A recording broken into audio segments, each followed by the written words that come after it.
উচ্চ মাধ্যমিক এডুকেশনের সিলেবাস ও কোশ্চেন প্যাটার্ন নিয়ে আজকের আমাদের এই স্পেশাল ভিডিও। যাদের উচ্চ মাধ্যমিকে এডুকেশন সাবজেক্ট রয়েছে, এডুকেশনের সিলেবাস কি রয়েছে, এডুকেশনের কোন কোন চ্যাপ্টার থেকে কোন কোন বিষয় তুমি পড়বে, কোনগুলোকে গুরুত্ব দিয়ে পড়বে এবছরের জন্য, তা তোমার কাছে একেবারে পরিষ্কার হয়ে যাবে। তাই ভিডিওটি তুমি শেষ পর্যন্ত দেখো, আশা করি তুমি অনেক উপকৃত হবে। ভিডিওটি ভালো লাগলে অবশ্যই একটি লাইক করে দিও এবং চ্যানেলে নতুন হয়ে থাকলে পাশের দেওয়া বেল আইকনটি অবশ্যই প্রেস করো আমাদের নিত্য নতুন বিভিন্ন টিপস, ট্রিক্স, নোটস, সাজেশন ইত্যাদি পেতে। চলো শিক্ষার্থীরা, দেরি না করে আজকের এই স্পেশাল ভিডিওটি আমরা শুরু করছি। প্রথমেই আমরা আসি, উচ্চ মাধ্যমিক এডুকেশনে মোট 12টি অধ্যায় রয়েছে। অর্থাৎ তোমরা ক্লাস 12-এ পড়ো, তোমরা ক্লাস 12 সেখানে হচ্ছে সেম 12। তাহলে উচ্চ মাধ্যমিক এডুকেশনে মোট 12টি অধ্যায় রয়েছে। এই 12টি অধ্যায়ের মধ্যে কোন চ্যাপ্টার থেকে তুমি কি কি পড়বে? এডুকেশনে মোট 4টি গ্রুপ হয়। কি কি গ্রুপ? এডুকেশনে মোট 4টি গ্রুপ হয়। কয়টি গ্রুপ? 4টি group. Number 1 group A, group B, group C, group D. এই group A, group B, group C, group D কিভাবে পরীক্ষায় কোশ্চেন আসবে তা তোমার কাছে একেবারে পরিষ্কার হয়ে যাবে। দেখো, প্রথমে আমরা আসি গ্রুপ এ। এই গ্রুপ এ মোট 3টি চ্যাপ্টার মিলে হয়। কয়টি চ্যাপ্টার? 3টি চ্যাপ্টার। প্রথম অধ্যায়, দ্বিতীয় অধ্যায় এবং তৃতীয় অধ্যায় মিলে হয় গ্রুপ এ। এই গ্রুপ এ থেকে তোমাকে পরীক্ষায় 9টি এমসিকিউ দিবে, অর্থাৎ 3টি অধ্যায় থেকে তোমার পরীক্ষায় 9টি এমসিকিউ থাকবে। Next SCQ. এসিকিউ থাকবে তোমার 5টি। ওকে। আর ডিএকিউ অর্থাৎ ডেসক্রিপটিভ আনসার টাইপ কোশ্চেন থাকবে 2টি, আর 2 গুণে 16 নম্বর। এসিপি হচ্ছে 1 নম্বর করে 5টা, 5 নম্বর। এমসিকিউ হচ্ছে কত? 1 নম্বর করে থাকবে এমসিকিউ মার্কস 9টি কোশ্চেন। সুতরাং কত হলো? টোটাল হচ্ছে আমাদের 30 নম্বর।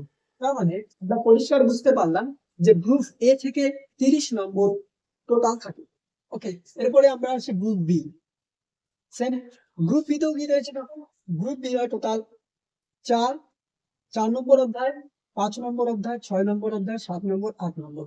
1 2 3 4 5, এই 5টি অধ্যায় মিলে হয় গ্রুপ বি। গ্রুপ বি তেও সেম কোশ্চেন প্যাটার্ন, 9টি এমসিকিউ, 5টি এসিকিউ, 2টি বড় প্রশ্ন বা ডিএকিউ, ডেসক্রিপটিভ আনসার টাইপ কোশ্চেন। এখানেও থাকছে তোমার 30 নম্বর। ওকে। এরপরে আমরা আসি গ্রুপ সি। গ্রুপ সি হচ্ছে 2টি অধ্যায় মিলিয়ে নবম অধ্যায় এবং দশম অধ্যায়। এই গ্রুপ সি তে কি থাকবে? 3টি এমসিকিউ, 3টি এসিকিউ, এমনকি 4 নম্বরের একটি প্রশ্ন। তোমাকে গ্রুপ সি তে 4 নম্বরের একটি প্রশ্ন লিখতে হবে। কত নম্বর হলো? এখানে হচ্ছে টোটাল 10 নম্বর। ওকে। এরপরে আমরা আছি সর্বশেষ গ্রুপ ডি। এই গ্রুপ ডি হয় 2টি অধ্যায় মিলে একাদশ অধ্যায় এবং দ্বাদশ অধ্যায়, অর্থাৎ 11 অধ্যায় এবং 12 অধ্যায়। এই দুটো অধ্যায় কি কি কোশ্চেন প্যাটার্ন রয়েছে? 3টি এমসিকিউ, 3টি এসিকিউ, আর 4 নম্বরের একটি প্রশ্ন। 4 নম্বরে থাকছে একটি প্রশ্ন। ওকে। এখানেও তোমাকে 11 অধ্যায় থেকে একটি, 12 অধ্যায় থেকে একটি, একটি একটি করে 4 নম্বরের কোশ্চেন দেওয়া থাকবে, লিখতে লাগবে একটি। ওকে। তাহলে এখানে কত হলো? 10। এখানেও মোট হচ্ছে 10 নম্বর। তাহলে যদি আমরা দেখি টোটাল কত হলো, 30 30 60 10 70 10 80। তোমরা নিশ্চয়ই জানো 80 মার্কের পরীক্ষায় 20 মার্কের প্রজেক্ট হয়। ওকে। এরপরে আমরা দেখবো এই এমসিকিউ টোটাল কত। এমসিকিউ হচ্ছে টোটাল 24 নম্বর। এখানে কিন্তু 24টা এমসিকিউ করতে লাগবে। এসিকিউ থাকছে তোমার 16টি। এসিকিউ তোমাদের অবশ্যই অথবা কোশ্চেন থাকে।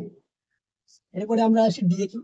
ডিএকিউ সেম, ডিএকিউ হচ্ছে 40 নম্বর, অর্থাৎ 24 আর 16 এখানে হচ্ছে টোটাল 40, আর বড় প্রশ্ন হচ্ছে 40। তার মানে এমসিকিউ এসিকিউ মিলে হচ্ছে 40, বড় প্রশ্ন 40, টোটাল হচ্ছে 80 নম্বর।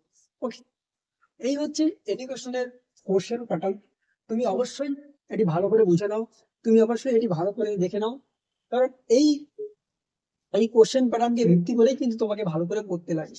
তোমাকে হার্ডওয়ার্ক অবশ্যই করতে লাগবে, তার পাশাপাশি কিন্তু তোমাকে এই যে কোশ্চেন প্যাটার্ন, এই কোশ্চেন প্যাটার্ন ফলো করে তোমাকে কিন্তু স্মার্ট স্টাডি করতে লাগে। ওকে। এরপরে আমরা দেখবো যে এডুকেশনে দেখো শিক্ষার্থীরা, তোমরা নিশ্চয়ই জানো যে এডুকেশনের নাম্বার তোলা একদম সহজ, সব থেকে সহজ সাবজেক্ট। এডুকেশনের জন্য কোন বইটি সব থেকে ভালো? এটা সবার মধ্যে প্রশ্ন একটা থাকে যে কোন বইটি ভালো।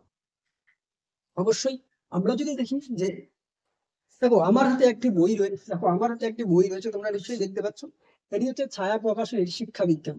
অর্থাৎ এই বইটি, এই বইটি তুমি কিনতে পারো। দেখো এই যে ছায়া প্রকাশনের শিক্ষা বিজ্ঞান, এই বইটির যে যে ভাষাগুলো রয়েছে, আমার দিক থেকে যেটা মনে হয় এর ভাষাগুলো একটু কঠিন। ওকে।